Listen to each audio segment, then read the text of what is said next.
Kwanza kabisa nataka nichukue fursa hii kushukuru ndugu Atwoli na timu yake ya KOTU na wafanyikazi wote wa kitaifa ambao wamejenga uchumi wa taifa letu. Bila wafanyikazi hatuwezi pata ushuru. Bila wafanyikazi taifa haliwezi kujengwa. Bila wafanyikazi hatuwezi kuwa na amani katika taifa letu. Kwa hivyo tunatoa heko kwa movement hii kubwa ya KOTU na wafanyikazi wote for keeping Kenya's flag flying high. Jambo la pili, nataka tu niseme kwamba Mheshimiwa Rais, a stable labor force is very, very important.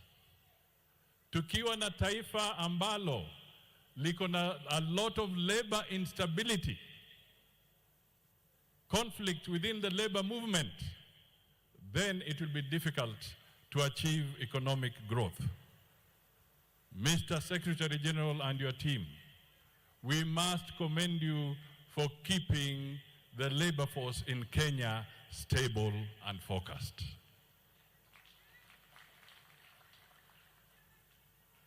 Jambo langu la tatu, Mheshimiwa Rais, ni kusema tu kwa sababu pia wewe umesukuma sana agenda ya Wakenya kuajiriwa katika mataifa mbalimbali. Kwa diaspora, nataka nihimize kwa siku hii kubwa ya workers katika ulimwengu kwamba the good effort, tumepata matatizo kwa diaspora hapa na pale. Ningependa kuchukua fursa hii kuomba vijana, wakati mnataka kwenda nje kutafuta kazi katika mataifa tofauti, kupitia kwa Wizara ya Labor, National Employment Agency, na kupitia kwa Diaspora Department, na tena tuta collaborate na KOTU. We want you to go and work in a safe environment, in a peaceful environment, and earn with your security guaranteed. Tumepoteza vijana wetu katika mataifa tofauti, wengine wakisema wanadanganywa, wanaenda kule, alafu wanaingizwa kwa vita ambavyo hawajui, wanaingizwa kwa shida ambayo hawajui.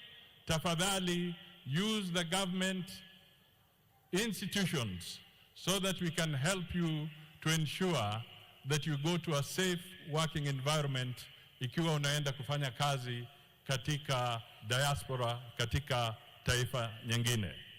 Tumepoteza vijana kule Russia, na pia tunapoteza wengine wakienda kule Myanmar, ile wanaita Golden Triangle, alafu wanaenda kule na wanakuwa na shida kubwa. Tunawaomba, tunawasihi, work with the government institutions. Finally, Your Excellency, Mheshimiwa Atwoli alizungumza hapa Kiluya. Mulisikia? Mwako hula? Muhuri? Mwako hula? Atwoli,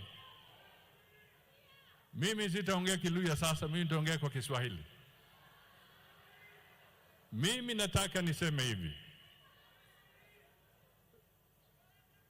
Niliwaonyesha na tukawaonyesha barabara kwa uchaguzi uliopita. Tukasema kwamba tuungane na Mheshimiwa William Ruto, atapata tikiti ya Wakenya. Niliposema hivyo, watu walifikiri ni mchezo. Yeye ndio rais wa Jamhuri ya Kenya. Na mimi nataka nirudie kwa ndugu na dada ambao mnanisikiza katika eneo hii, barabara ni hiyo hiyo. 2027 ni William Samoei Ruto.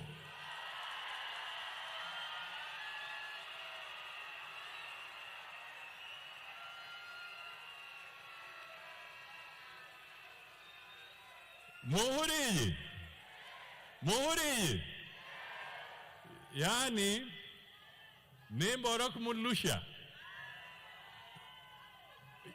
Yesu yari n'abakonyi bebe 12 mulla bamuranga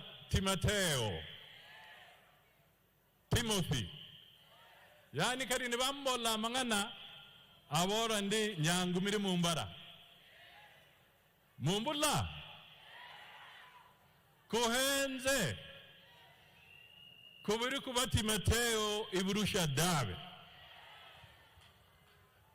nukuchereba bandi banyagurazi mbiru baza kwingira mbuya ngubura na kuratanga kurila mochi. So I am urging you, let us not have any doubt whatsoever. For me, I am sure it is 2 term. I want us to be sure it is 2 term. Is it 2 term? Is it 2 term? So, kile sasa nataka tuzungumuzie is not the aspect of 2 term. It is now the margin of that 2 term. What is going to be the margin of the 2 term? Hatutaki 2 term ambaye mtu ataenda kwa petition.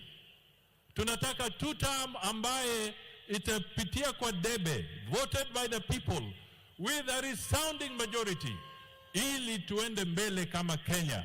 And I know we can do it. Na watu wa eneo hii, I urge you, when I look at the figures ya wale ambao wamejiandikisha kwa hii voter registration, as you speak 2 term, the truth is tulienda slow kwa mambo ya voter registration. Wakati IBC takuja kwa round ambayo inakuja, we must now increase our numbers so that we speak even louder and more effectively. Mumburiye.